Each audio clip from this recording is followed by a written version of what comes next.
வணக்கம். இன்றைய முக்கிய செய்திகள். காரைக்கால் சுகாதாரத்துறையில் உள்ள காலி பணியிடங்களை நிரப்ப வேண்டும் உள்ளிட்ட பல்வேறு கோரிக்கைகளை வலியுறுத்தி சுகாதாரத்துறை ஊழியர்கள் கவனஈர்ப்பு கண்டன ஆர்ப்பாட்டத்தில் ஈடுபட்டனர். புதுச்சேரி மாநிலம் காரைக்கால் மாவட்டத்தில் உள்ள சுகாதாரத்துறை ஊழியர்களுக்கு 7வது ஊதியக்குழு பரிந்துரைத்த நிலுவைத் தொகையை வழங்கவும், சுகாதாரத்துறை ஊழியர்கள் பற்றாக்குறையை போக்கு அனைத்து பிரிவு காலி பணியிடங்களை நிரப்ப வேண்டும் உள்ளிட்ட பல்வேறு கோரிக்கைகளை வலியுறுத்தி காரைக்கால் மாவட்ட சுகாதாரத்துறை ஊழியர் சங்கம் சார்பாக காரைக்கால் நேரு நகர் நலவழித்துறை அலுவலக வாயிலில் இன்று மாலை புதுச்சேரி அரசுக்கு எதிராக கவனஈர்ப்பு கண்டன ஆர்ப்பாட்டத்தில் ஈடுபட்டனர். இந்த கண்டன ஆர்ப்பாட்டத்தில் 100க்கும் மேற்பட்ட சுகாதார ஊழியர்கள் கலந்து கொண்டு தங்களது கோரிக்கைகளை வலியுறுத்தி புதுச்சேரி அரசுக்கு எதிராக கண்டன கோஷங்களை எழுப்பி கண்டன ஆர்ப்பாட்டத்தில் ஈடுபட்டனர்.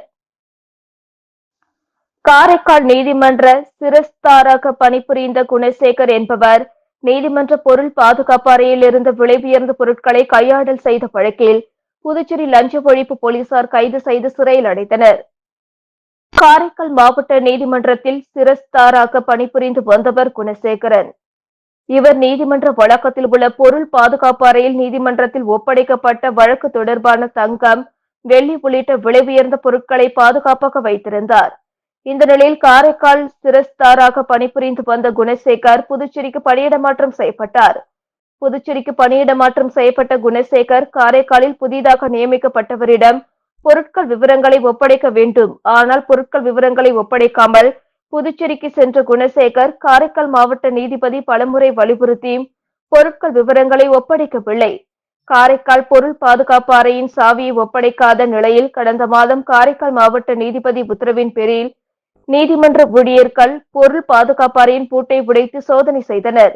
அப்பொழுது அறையில் இருந்த விலை உயர்ந்த பொருட்கள் காணாமல் போனது தெரிய வந்தது. இதனைத் தொடர்ந்து காரைக்கால் மாவட்ட நீதிமன்ற அதிகாரி புதுச்சேரி லஞ்ச ஒழிப்பு காவல்துறையில் அளித்த புகாரின் பேரில் கடந்த மாதம் வழக்கு பதிவு செய்து தீவிர விசாரணை மேற்கொண்டு வந்தனர். இந்த நிலையில் நீதிமன்றத்தில் பொருட்களை கையாடல் செய்த குணசேகர் தலைமறைவாக இருந்த நிலையில் அவரை தனிப்படை அமைத்து தேடி வந்தனர். இதனை அடுத்து இன்று புதுச்சேரியில் அவரது வீட்டில் குணசேகரனை லஞ்ச ஒழிப்பு காவல்துறை போலீசார் கைது செய்து காரைக்கால் நீதிமன்றத்தில் ஆஜர்படுத்தி காரைக்கால் சிறையில் அடைத்தனர்.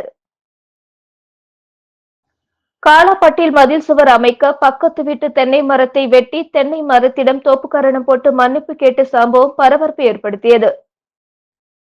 புதுச்சேரி காலாப்பட்டு சுனாமி குடியிருப்பில் உள்ள வீட்டின் அருகே இருந்த தென்னை மரம் மற்றும் மாமரத்தை இன்று உரிமையாளரிடம் அனுமதி கேட்காமல் பின் வீட்டில் குடியிருக்கும் செல்வகுமார் என்பவர் மதில் சுவர் அமைக்க வேண்டி மாத்தூரை சேர்ந்த கிருஷ்ணமூர்த்தி தலைமையிலான 4 பேர் கொண்ட மரம் வெட்டும் தொழிலாளர்களை வைத்து தென்னை மற்றும் மாமரத்தினை இரண்டாக வெட்டிவிட்டனர்.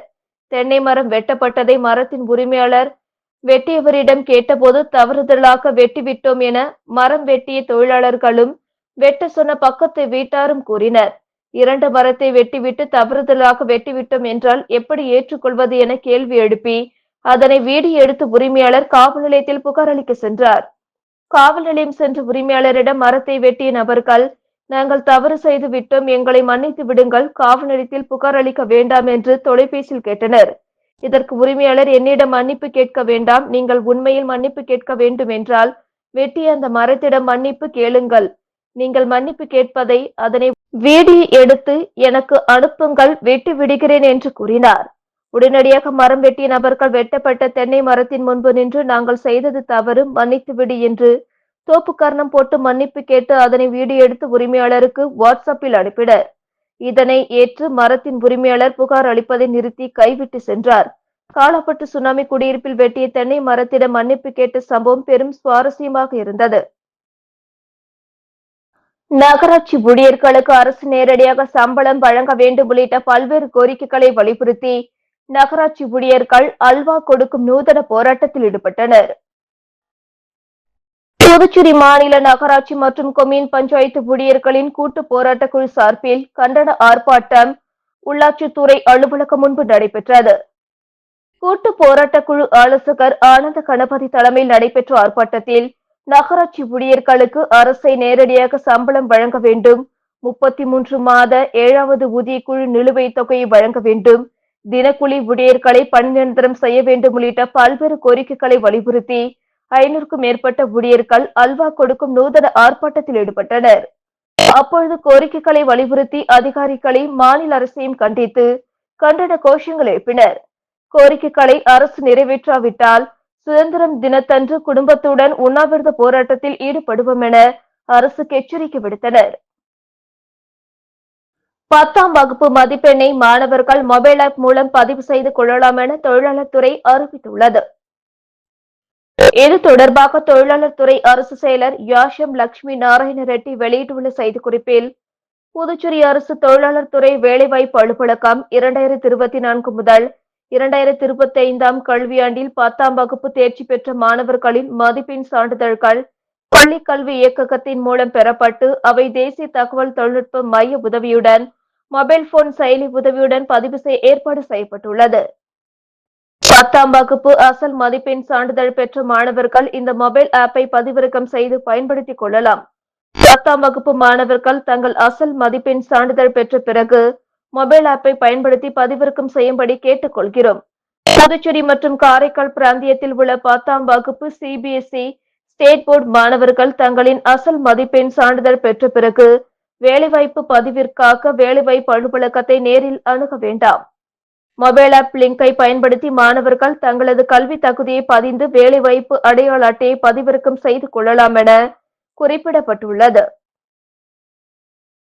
பராமரிப்பு காரணமாக தென்னக ரயில்வே புதுச்சேரி ரயில் சேவையை இன்று முதல் 4 நாட்களுக்கு நிறுத்தியது.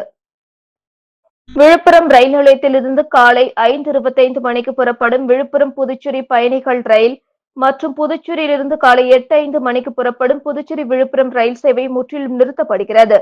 இதேபோன்று சென்னையிலிருந்து புறப்படும் சென்னை எழும்பூர் புதுச்சேரி பயணிகள் ரயில் அந்த வழித்தடத்தில் தேவையான இடத்தில் 60 நிமிஷங்கள் கட்டுப்படுத்தப்படும். இது வரும் 22 மற்றும் 24ஆம் தேதிகளில் அமல்படுத்தப்படும். தென்னக ரயில்வேயின் திருச்சி கோட்டம் மக்கள் தொடர்பு அதிகாரி ஆர் வினோத் இதை தெரிவித்துள்ளார். பாலஸ்தீனம் காசா மீதான போரை இஸ்ரேல் உடனடியாக நிறுத்த கோரியும் இனப்படுகொலை செய்யும் இஸ்ரேல் ராணுவத்தை கண்டித்து புதுச்சேரியில் கம்யூனிஸ்ட் கட்சிகள் கண்டன ஆர்ப்பாட்டத்தில் ஈடுபட்டனர். இஸ்ரேல் நாடு பாலஸ்தீன காசா பகுதி மீது போர் தொடுத்து இதுவரை ஆயிரக்கணக்கில் கொல்லப்பட்டு இருக்கிறார்கள். கல்வி நிலையங்கள், மருத்துவமனைகள், குடியிருப்பு பகுதி மீது இஸ்ரேல் ராணுவம் குண்டுமழை பொழிந்து காசா பகுதியை சுடுகாடாக ஆக்கியுள்ளது. இதனை கண்டித்து புதுச்சேரியில் இந்திய கம்யூனிஸ்ட் கட்சி, மார்க்சிஸ்ட் கம்யூனிஸ்ட் கட்சி உள்ளிட்ட கட்சிகள் துதைசி மில் அருகில் கண்டன ஆர்ப்பாட்டத்தை நடத்தினர்.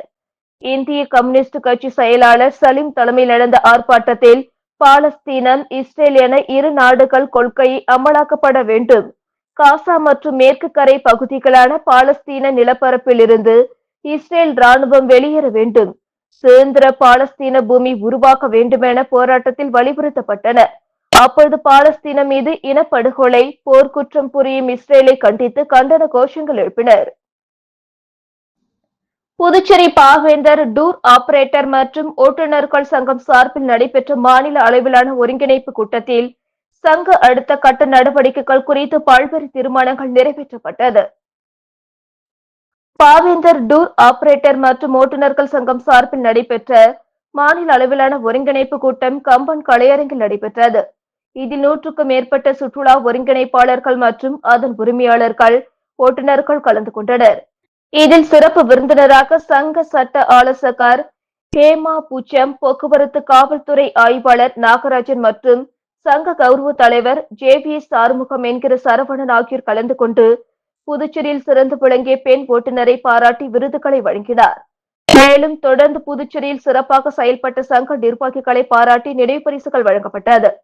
தொடர்ந்து இந்த கூட்டத்தில் சங்கத்தின் அடுத்த கட்ட நடவடிக்கைகள் மற்றும் சங்க வளர்ச்சி குறித்தும் விரிவாக ஆலோசனை செய்யப்பட்டதுடன் சுற்றுலாவிற்கு செல்லும் ஓட்டுநர்களின் பாதுகாப்பை உறுதி செய்ய எடுக்க வேண்டிய நடவடிக்கைகள் மற்றும் சுற்றுலாவிற்கு செல்லும் பொழுது வாகனங்கள் பல்வேறு மாநிலங்களில் பழுது உள்ளிட்ட பல்வேறு இடையூறுகளுக்குள் சிக்கும் போது அதனை எதிர்கொள்ள அங்குள்ள நிர்வாகிகளை எவ்வாறு ஒருங்கிணைத்து அதனை சரி செய்து பிரச்சினைகளுக்கான நிரந்தர தீர்வு காண்பது என்பது குறித்து புதிய யுக்திகள் குறித்து ஆலோசனைகள் செய்யப்பட்டது.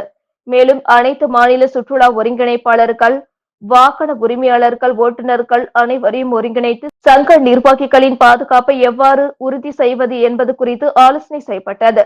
இந்த கூட்டத்திற்கு சங்க தலைவரும் எல்லோ கார்ஸ் மற்றும் டிராவல்ஸ் உரிமையாளர் சங்கம் மற்றும் பேர்ட் டிராவல்ஸ் உரிமையாளரும் சங்க செயலாளருமான சதீஷ் உட்பட நிர்வாகிகள் கலந்து கொண்டனர். வெளியனூர் பெரியபேட்டில் வடிகால் வாய்க்கால் அமைக்க இடையூறாக இருந்த ஆக்கிரமிப்புகள் எதிர்க்கட்சித் தலைவர் சிவா முன்னிலையில் அதிரடியாக அகற்றப்பட்டது. புதுச்சேரி வெளியனூர் தொகுதிக்குட்பட்ட பெரியபேட் நீர்ப்பாசன வடிகால் வாய்க்காலுக்கு பொதுப்பணித்துறை மூலம் ரூபாய் 1,54,58,000 மதிப்பீட்டில் புதியதாக கான்கிரீட் சுவர்களுடன் கூடிய வடிகால் வாய்க்கால் அமைக்கும் பணி கடந்த ஆண்டு செப்டம்பர் மாதம் தொடங்கியது. இந்த பணிகள் விறுவிறுப்பாக நடைபெற்று வந்த நிலையில் வாய்க்கால் செல்லும் ஒரு குறிப்பிட்ட பகுதியை தனியார் நிறுவனம் ஆக்கிரமிப்பு செய்திருந்தது. இது தொடர்பாக சம்பந்தப்பட்ட நிறுவனத்திடம் ஆக்கிரமிப்பை அகற்றுமாறு நியாயமான முறையில் அதிகாரிகள் முறையிட்டுள்ளனர். ஆனால் அந்த தனியார் நிறுவனம் ஆக்கிரமிப்பை அகற்றாமல் காலம் தாழ்த்தி வந்தது. இதனால் வாய்க்கால் அமைக்கும் பணியில் தொய்வு ஏற்பட்டது. இந்த நிலையில் சட்டமன்ற எதிர்க்கட்சித் தலைவர் சிவா தனியார் நிறுவனம் ஆக்கிரமிப்பு செய்துள்ள இடத்திற்கு நேரில் சென்று ஆய்வு செய்தார். அப்பொழுது வடிகால் வாய்க்கால் அமைய உள்ள அரசு நிலத்தை ஹைடிசைன் தனியார் நிறுவனம் ஆக்கிரமிப்பு செய்துள்ளது உறுதி செய்யப்பட்டது. தொடர்ந்து சட்டமன்ற எதிர்க்கட்சித் தலைவர் சிவா அங்கேயே முகாமிட்டு ஜேசிபி இயந்திரத்தை சம்பவ இடத்திற்கு வரவழைத்து ஆக்கிரமிப்புகளை அகற்ற செய்தார். தொடர்ந்து தற்பொழுது வடிகால் வாய்க்கால் அமைக்கும் பணி மீண்டும் தொடங்கப்பட்டுள்ளது. இத்துடன் செய்திகள் நிறைவடைந்தன. வணக்கம்.